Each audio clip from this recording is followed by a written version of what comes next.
This is Larry Eder. And Paul McMullen. And we want to talk a little bit about the pressure at the Olympic trials.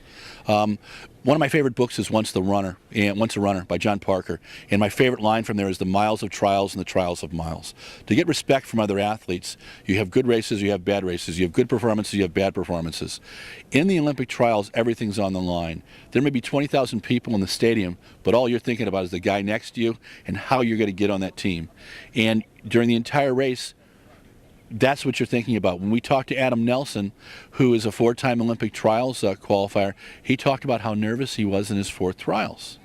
Paul, you've had some experience here. I have. Tell us a little bit about your remembrances. Sure. You know, a couple of Olympic trials, 2000 and 2004 did not go well. Overtrained, got to the trials complete with dead legs. But 96, was a successful year.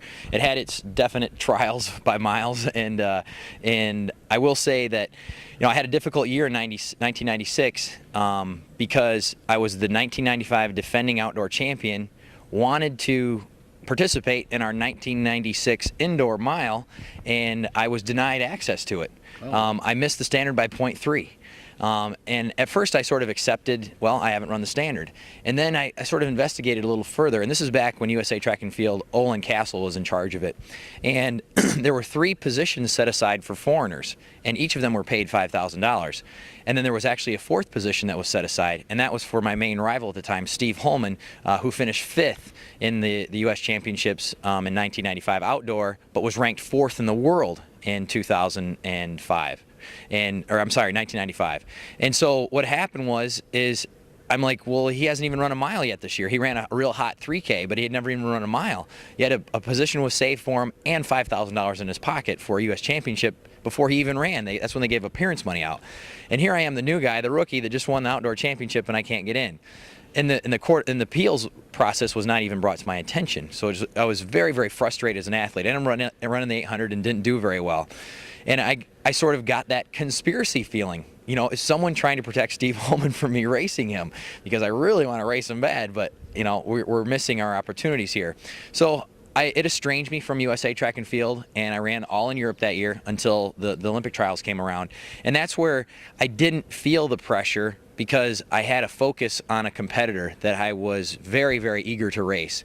And I did the small things off the track that took the pressure off me as a person.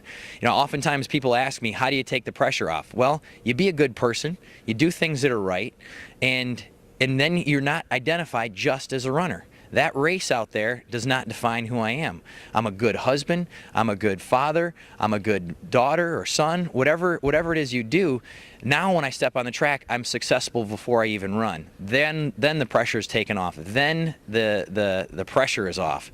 And I knew that I needed to topple a giant. I knew Steve Holman was by far and away the huge favorite. No one even considered me in the race, and it was my opportunity to set things straight and correct an injustice that I felt happened indoor. And so that's really, how you handle the pressure and how you get over adversity is you try to think of yourself as David, and you're taking on Goliath. In Alan's Webb case, he had a phenomenal, you can't even dream of a year as the way he had. 2007, ran 1:43 for 800 meters, breaks the American record in the mile, and then takes out the world champion in the process. The guy's just amazing. And so that's what's sitting over his head. That defines success for him. And so when he's here, that's what goes through his head all the time. And he thinks that's what goes through the heads of the people watching.